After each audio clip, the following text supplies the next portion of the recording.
కుటుంబ సభ్యుల జోలికి వస్తే చూస్తూ కూర్చోవాలా? ఎస్పీ కార్యాలయం ముందు టీడీపీ వాళ్ళు ధర్నా చేస్తే వాళ్ళ మీద ఎటువంటి కేసులు ఉండవు. కానీ వైసీపీ వాళ్ళు మాత్రం అర్ధరాత్రి స్టేషన్కి తరలిస్తారంటూ ఒంగోలు ఎమ్మెల్యే బాలినేని శ్రీనివాసరెడ్డి అన్నారు. వన్ టౌన్ పోలీస్ స్టేషన్కి వచ్చిన బాలినేని మీడియాతో మాట్లాడారు.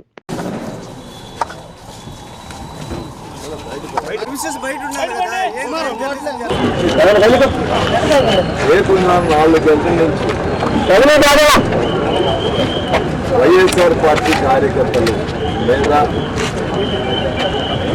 కేసులు పెట్టి మరి టీడీపీ వాళ్ళు మీద కూడా కేసులు పెట్టారు. ఇవాళ 4 గంటలకి వైఎస్ఆర్ పార్టీ కార్యకర్తలు ఎదురు పోయి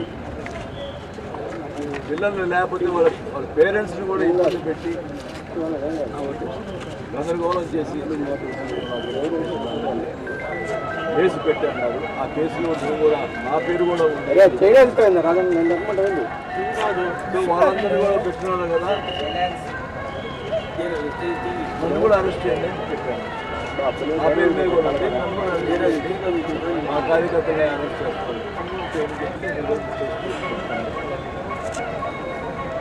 మరి దానికి సంబంధించిన కేసు నాన్ బెయిలబుల్ కేసు, దాన్ని కూడా మేజిస్ట్రేట్ దగ్గర పెట్టాలని చెప్పి స్టేషన్ 41 నోటీస్ పంపించాల్సిన కేసుని మళ్ళా ఆడ మేజిస్ట్రేట్ దగ్గర పెట్టాలని ఆలోచన చేశాను. దానికి నేను ఒప్పుకోలేదు. నేను హైకోర్టు కన్నా పోయి దాన్ని చేస్తానని మొదటి 4 గంటలకి మా పార్టీ కార్యకర్తలు చేశారు. బట్ తెలుగుదేశం వాళ్ళకి నేను వచ్చి కూర్చున్న తర్వాత ఇక్కడ స్టేషన్కి వచ్చి కూర్చున్న తర్వాత తెలుగుదేశం వాళ్ళు అరెస్ట్ చేయలేదు కదా అని చెప్పి అప్పుడు వాళ్ళు ఇళ్ళకి పోయారు. ఏం జరుగుతుంది ఇక్కడ? మరి ఏం జరుగుతుంది ఇక్కడ మాకు అర్థం కావట్లే. కొనిడయ్యారా? మార్పించారు. మరి బీజేపీ అలయన్స్ తోటి ఈ రకంగా ఎస్పీని పంపించుకొని ఈ రకంగా అరెస్ట్ చేసేదానికి ప్రయత్నం చేయటం ఎంతవరకు సబబో ఒకటి అడుగుతా ఉన్నా. నేను ఇంకా 2 ప్రశ్నలు అడుగుతా ఉన్నా. ఫస్ట్ జరిగిన ఇన్సిడెంట్ ఒకటే. ఫస్ట్ జరిగిన ఇన్సిడెంట్ ఎక్కడ? సుజాత నగర్, మన సమతా నగర్లో అపార్ట్మెంట్లో జరిగిన ఇన్సిడెంట్లో ఏం జరిగింది అక్కడ? మా కోడళ్ళు కార్యకర్తలు అంతా మహిళలే ఎక్కువ ఉన్నారు. అక్కడ పోయి ప్రచారాన్ని నిమిత్తం పోతే గేట్లు వేసి కలిపేసి మా దగ్గరికి రావటం లేదు. వాళ్ళ ఇంటికి బాగోతే సరిపోతుంది, పక్క ఇంటికి కూడా బాగకూడదని చెప్పి అడ్డం పడ్డారు. అప్పటికి మా కోడలు కిందకు వచ్చేసి పోతుంటే అక్కడ వాలంటీర్ ఒక ఆమె రిజైన్ చేసినట్టు వాలంటీర్ అమ్మాయిని పలు రకాలుగా దూషించి బయటికి నెట్టిన తర్వాత కిందకు వచ్చిన తర్వాత మా కోడలు చెప్తే ఎందుకు ఇలా చేస్తున్నారని చెప్పి మళ్ళీ మా కోడలు తిరిగి ఏమో మా వల్ల తప్పే ఉన్నాయితే సారీ అమ్మా అని మా పార్టీ వాళ్ళ తరఫున పోయి చెప్తే మా కోడల్ని విపరీతంగా దూషించి నేను చెప్పుకోలేని పరిస్థితి. నాకు తర్వాత తెలిసింది వీళ్ళందరికీ, మా కోడలు కూడా చెప్పలేదు నాకు ఏం జరిగిందనేది. వీళ్ళందరూ చెప్తే చూస్తే నిజంగా ఎందుకు ఈ రాజకీయం చేస్తున్నావు అనిపిస్తూ ఉంది.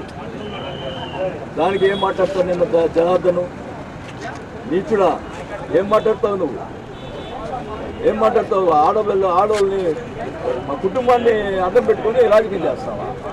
సిగ్గులేదా నీకు? ఏం మాట్లాడుతున్నావు? అంత కర్మ నాకు పెట్టింది, 5 సార్లు ఎమ్మెల్యే అంత కర్మ నాకు పట్టింది, నా కుటుంబాన్ని బయట వేసుకుంటావా?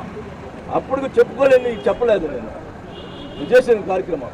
ఏం ఆ మనిషి, ఆ ఆడ మనిషి ఎవరైతే ఇది చేసిందో తర్వాత వాళ్ళ అమ్మాయి మాట్లాడిన భాష చూసారా? ఉంది కదా వీడియో. ఏం మాట్లాడింది? లంచా కొడకలారా, ఇదే మాట మాట్లాడి వైఎస్ఆర్పీ నా కొడకలారా చంపేస్తారా, లంచా కొడకలారా ఏం మాట్లాడుతుంది? ఆ మాట్లాడుతున్న బూతులు మాట బయటికే ఆమె జనార్దన్ పక్కన ఉండి ఆమె అంతరాలు మాట్లాడుతుంటే మా కోడలు మాట్లాడలేదని చెప్పి ఎలా మాట్లాడుతున్నావు నువ్వు? సిగ్గులేదా నీకు? నేను రాజకీయ మా కుటుంబాన్ని రోడ్డు మీద వేసుకుంటావా? ఎంత ఎంత దుర్మార్గంగా ఆ భాష ఏంది, ఆ దుర్మార్గం ఏంది అంటే ఓపెన్ గానే అందులో తిడుతుందంటే ఎవరు లేనప్పుడు మా కోడలు తిట్టలేదని నువ్వు ఎట్లా మాట్లాడుతున్నావు? నువ్వు మా ఆడవాళ్ళు పెట్టి రాజకీయం చేసావు. నేను ఏం మాట్లాడుతున్నావు? నీచంగా మాట్లాడుతున్నావు. సిగ్గుండాలా నీకు? అంటే ఆ రోజు ఏం మాట్లాడు ఎస్పీ గారు సరే రెస్పాన్స్ ఇవ్వకపోతే ఇళ్ళపై కొడతాడంట. ఈయన ఒక్కడే మగోడు, ఇళ్ళపై కొట్టే మగోడు. ఆ రోజు హాస్పిటల్ జరిగితే మీ ఇంట్లో పిల్లలు లేరా, మీ ఇంట్లో వాళ్ళు లేరా, ఇంటికి వచ్చి కొడతాడు. మా ఇంటికి వచ్చి వాడు కొడతాడంట. ఎంత ప్రజలు గమనించాలి ఇంత దుర్మార్గం. నేను 30 ఏళ్ళ నుంచి రాజకీయం చేశా, ఒక్కడి మీద ఇబ్బంది పెట్టలా. నువ్వు ఈ రకంగా మా కుటుంబాన్ని మామూలు నుంచి కించపరిచి మాట్లాడుతూ ఉన్నావు, నీచగా మాట్లాడుతూ ఉన్నావు. బట్ ఒక కోర్టు అంటే మున్నా కొడుకుని పక్కన కూర్చోబెట్టుకొని ఇష్టం వచ్చేది మాట్లాడుతున్నావు. అయినా ఓచుకొని కూర్చున్నా. మా కోడల మీద మా కుటుంబం మీద చేసేసాము. ఎంతవరకు ఊరుకుంటాం? దేనికైనా ఒక హద్దు ఉండాలా. ఏమి ఓట్లు అడగడా? ఇష్టం లేకపోతే ఏమాక ఇంత నీచం రాజకీయాలేంటి? నేను అడుగుతా ఉన్నా ఎస్పీ గారిని, ఈ రోజు అడుగుతా ఉన్నా, మీ ఎస్పీ ఆఫీస్కి వచ్చి ధర్నా చేస్తే కేసు లేదు అంటే రేపు ఎవరైనా ఎస్పీ ఆఫీస్కి వచ్చి ధర్నా చేయొచ్చా? చెప్పండి. మీ ఎస్పీ ఆఫీస్కి వస్తే కేసు లేదు. ఆమె అంత నీచంగా మాట్లాడితే ఆమె మీద లేదు. వాళ్ళ హస్బెండ్ ఒక పోలీస్ కానిస్టేబుల్, ఆ పోలీస్ కానిస్టేబుల్ ఈ రోజుకి పిలిపిలా విచారించలా. ఏం చేస్తున్నావు? నీచ రాజకీయాలకి నువ్వు సపోర్ట్ చేస్తున్నావా? ఎస్పీ గారిని అడుగుతున్నా నేను. చెప్పండి, ఎందుకు వాళ్ళు పిలవలేదు? ఆ కానిస్టేబుల్ని ఎందుకు పిలవలేదు? నీచంగా అంత దుర్భాషలాడుతున్నా ఆమెని. వాళ్ళ హస్బెండ్ కానిస్టేబుల్ అయితే ఆ మాత్రం చర్యలు తీసుకోలేదా? మేము మా వాళ్ళు ఎవరైనా కనపడితే రిమూవ్ ఫ్రమ్ సర్వీస్ ఈ కలెక్టర్ గారు కూడా. ఏంది ఇది అంటే ఎలక్షన్ కమిషన్లో అధికార పార్టీ వ్యతిరేకంగా చేస్తే వీళ్ళు చాలా అధికారులు చాలా పద్ధతిగా ఉన్నారు, చాలా బాగున్నారని చెప్పేదానిక ఇది చేస్తున్నారు. మేము ముగ్గురు ఆర్పీలు ఆమెతోటి తిరిగితే మేము ఫోటోలు పంపించి 10 రోజులు అయింది. ఇంతమందికి యాక్షన్ తీసుకోవాలి కలెక్టర్. ఏం జరుగుతుంది ఇక్కడ అంటే ఎలక్షన్ కమిషన్ ఏమైనా అంటారని చెప్పి అధికార పార్టీ వాళ్ళకి వ్యతిరేకంగా చేస్తే ఎలక్షన్ కమిషన్ సపోర్ట్ చేస్తుంది అన్నట్టుగా చేస్తున్నారు. ఈ ఎలక్షన్ కమిషన్ కూడా ఇది గమనించాలా. Election commission గమనించాలా. ఇక్కడ ఏం జరుగుతుందంటే టోటల్గా అధికార పార్టీ వాళ్ళని టార్గెట్ చేస్తున్నారు అధికారులు. అధికార పార్టీ టార్గెట్ చేస్తున్నారు. అధికార పార్టీ టార్గెట్ చేస్తే వాళ్ళకి ఇబ్బంది ఉండదని ఈ రకంగా చేయటం ఒక కలెక్టర్ గారు కానీ ఒక ఎస్పీ గారు కానీ ఇది మంచి పద్ధతి కాదు. జరిగినటువంటి ఇన్సిడెంట్ ఎంక్వైరీ చేయండి. ఆ అమ్మాయి చేసినటువంటి భాష ఏం చేశారో ఒకసారి ఎంక్వైరీ చేయండి. అవన్నీ లేదు. ఎస్పీ ఆఫీస్ ముందు ధర్నా చేస్తే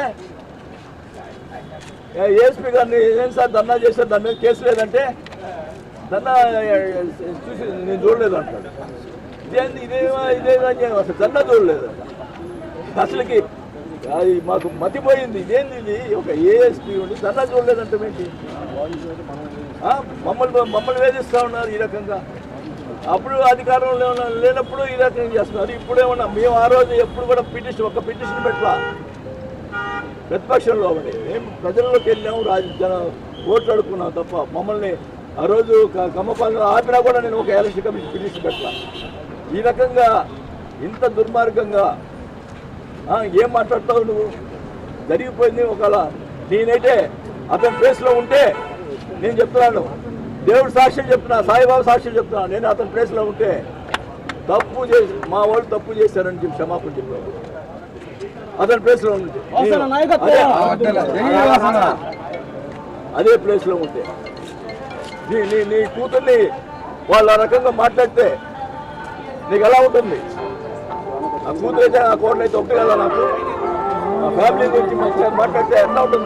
నాకు నీ కూతురు మాట్లాడితే ఊరుకుంటావా? దానికి మళ్ళా అంటే మా కుటుంబాన్ని రేపు మీద చేసుకుంటావా? ఏం దుర్మార్గం? ఏం మాట్లాడతావు? నీచ ప్రాజెక్ట్ మాట్లాడతావు, సిగ్గు లేకుండా మాట్లాడుతున్నావు. ఎంతవరకు న్యాయం ఇది? ఎంత దుర్మార్గం చేస్తా ఉన్నావు? అసలు గతంలో 6 సార్లు ఎలక్షన్ చేశాను. ఎవరితోటి నాకు అవతల నిలబడినవాడు ఎప్పుడు కూడా మమ్మల్ని కామెంట్ చేసేవాడు కాదు, ఏదో ఎలక్షన్ చేసుకునేవాళ్ళు.